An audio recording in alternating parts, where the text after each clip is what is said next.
किसानों को राष्ट्रीयता बताएगा। जो भाजपा के खिलाफ बात करेगा वो हिंदू नहीं, जो भाजपा के से नौकरी की बात करेगा वो देशद्रोही, जो शिक्षा की बात करेगा वो टुकड़े टुकड़े गैंग। किसको छोड़ा इसने? तुमसे प्रधानमंत्री जी से पूछना चाहता हूँ, कौन सी ऐसी कमजोरी, कौन सा ऐसा नब्ज आपका पकड़ रखा है उद्योगपतियों ने? क्या डर है उससे आपको कि 125 करोड़ वासियों की बात आप नहीं सुनना चाहते हो और चंद उद्योगपतियों के लिए हम सबको गुलाम बनाना चाहते हो?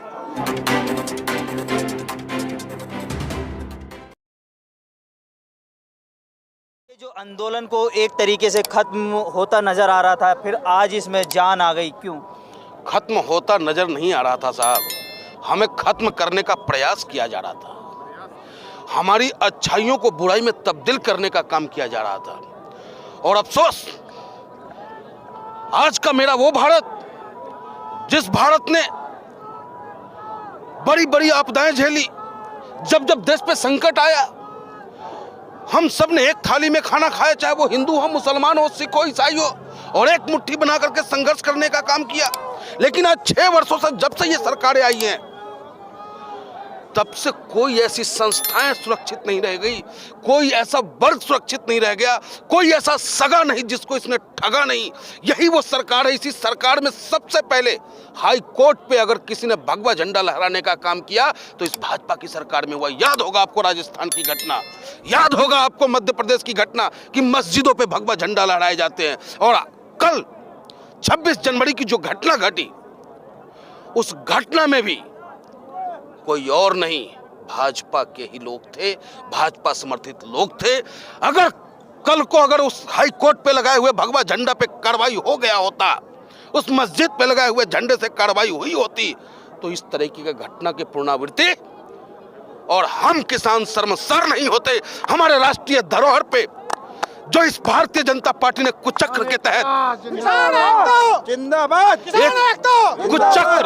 कुचक्र की तहत हम किसानों को बदनाम करने का जो प्रयास किया इसने, ठीक है, सच्चाई कुछ क्षणों के लिए दब सकती है, सच्चाई कुछ क्षणों के लिए रुक सकती है, लेकिन उसका कारवां नहीं रुकता।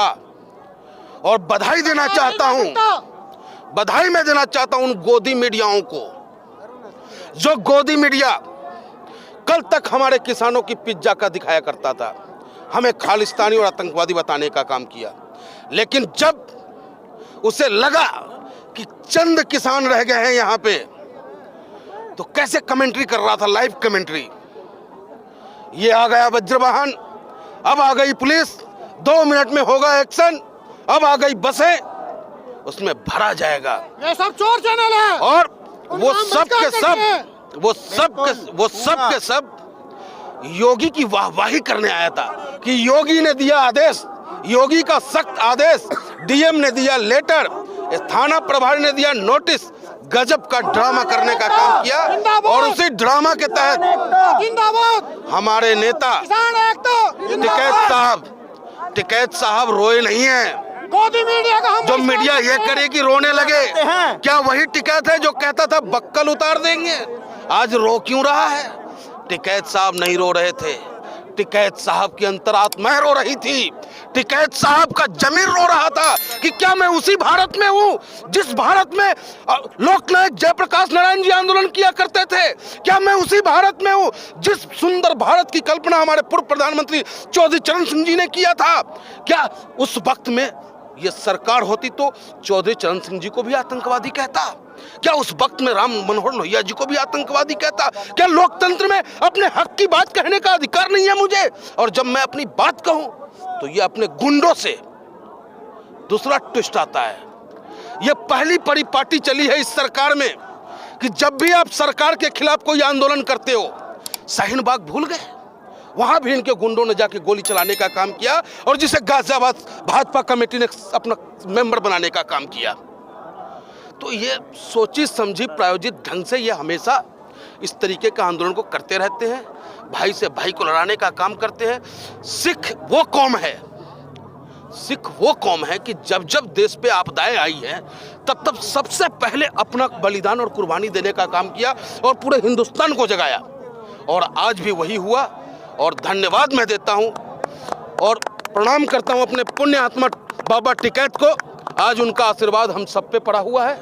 और आपके माध्यम से मैं कहना चाहता हूं सरकार से, ऐ सरकार अपनी जो तिरछी चाल है उसे बदल दे। ये लोकतंत्र है, लोकतंत्र में तानाशाह का खेल खेलना बंद कर दे, नहीं तो जिस दिन किसान सड़कों से संसद तक पहुंचेगा तुझे भागने के लिए जगह तक नहीं मिलेगा।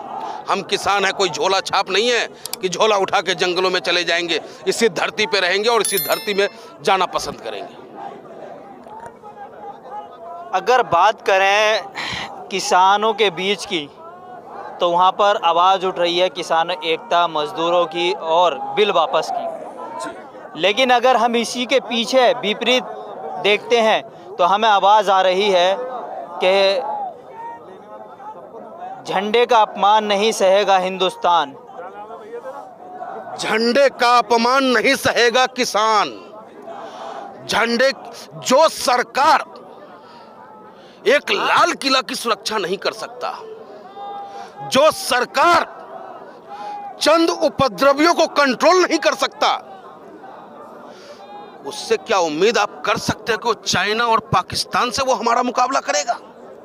आज भी वहां पे सरहदों पे लड़ता है मेरा बेटा, मेरा भाई किसान का बेटा होता है, किसी अडानी और अंबानी का बेटा जाकर के सरहद पर लड़ने का काम और सरहद की सुरक्षा करने का काम नहीं करता है। तो तिरंगा से प्यार हमें है। हर किसान चाहता है कि मेरा बॉडी जब मैं मरूं तो तिरंगा में लपेट के जाए। हर किसान अपने बेटे का जब बॉडी सरहद से आता है तो कहता है वो कि अगर भगवान दूसरा बेटा भी दिया होता तो उसे भी मैं सरहद की सुरक्षा के लिए भेज देता। और वो हम किसानों को राष्ट्रीयता बताएगा। जो भाजपा के खिलाफ बात करेगा वो हिंदू नहीं, जो भाजपा के से नौकरी की बात करेगा वो देशद्रोही, जो शिक्षा की बात करेगा वो टुकड़े टुकड़े गैंग। किसको छोड़ा इसने? पूरे देश को इसने हिला के रख दिया है साहब। इस सरकार की कोई औचित्य नहीं रह गई है। जिस सरकार में सारी संस्थाएं बिक जाए, सरकारी संस्थाएं बिक जाए, जिस सरकार में आधी रात को सीबीआई लड़ने लगे, उस सरकार से आप क्या उम्मीद कर सकते हो? ये सब उद्योगपतियों के गोद में बैठने वाले लोग हैं। और अफसोस आपके माध्यम से प्रधानमंत्री जी से पूछना चाहता हूं, कौन सी ऐसी कमजोरी, कौन सा ऐसा नब्ज आपका पकड़ रखा है उद्योगपतियों ने? क्या डर है उससे आपको कि 125 करोड़ वासियों की बात आप नहीं सुनना चाहते हो और चंद उद्योगपतियों के लिए हम सबको गुलाम बनाना चाहते हो? स्वीकार नहीं है। देश की लोकतंत्र जब खतरे में पड़ा है, किसान का बेटा और किसान सड़कों पे हुआ है और हम हैं, रहेंगे। जब तक हम लोकतंत्र को न बचा ले, जब तक इस 3 काले कानून को न वापस करवा दे, तब तक हम सड़कों पे संघर्षरत रहेंगे। बीएम सिंह जी और भानु प्रताप, ये दोनों ही जो है किसान यूनियन और किसान नेता थे, लेकिन किसानों के बीच से ये टूट गए। लेकिन उसके बाद लग भी रहा था कि किसान आंदोलन अब रुक जाएगा, और रुकता हुआ भी नजर आया था, क्योंकि लोग अपने अपने घरों को वापस चले गए थे। बादल के चंद टुकड़े सूर्य के प्रकाश को नहीं रोक सकता। बादल के चंद टुकड़े सूर्य के प्रकाश को नहीं रोक सकता। और जो लालसा है, जो लालच है, लोभ है, मोह है, यही पाप का कारण है। आज जो भी संगठन हमसे अलग हुआ है वो बंद कमरे में रो रहा होगा, उसे अफसोस हो रहा होगा, और अगर ज्यादा ही अंतरात्मा उनकी झकझोर दिया तो वो भागे पुनः वापस आ जाएंगे।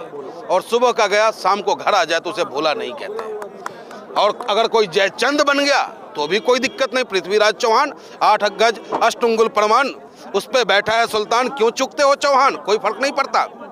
जो आएगा इस महासमर में वो बेटा योद्धा कहलाएगा, जो घर बैठेगा वो जयचंद कहलाएगा।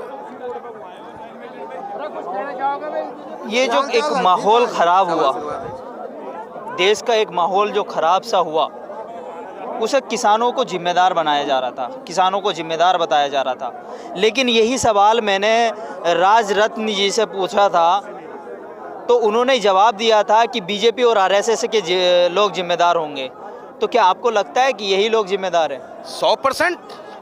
100% जिम्मेदार सरकार है, आरएसएस है, इनकी सोच है जो मनुवादी सोच है।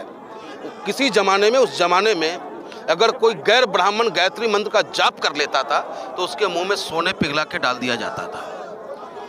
लेकिन उसी समाज से अच्छे अच्छे बुद्धिजीवी निकले, बेहतर समाज का निर्माण किया। समाज क्या होता है वो अब आप देखो, बाबा भीमराव अंबेडकर ने जो संविधान में लिखा उसे आप पढ़ो और उसके हिसाब से हमें जीने का अधिकार दो। संविधान को पढ़ो और संविधान पर जीने की ज़िंदगी गुजारो। कैमरा पर्सन महराज के साथ मोहम्मद साजिद, ABC वर्ल्ड हिंदी।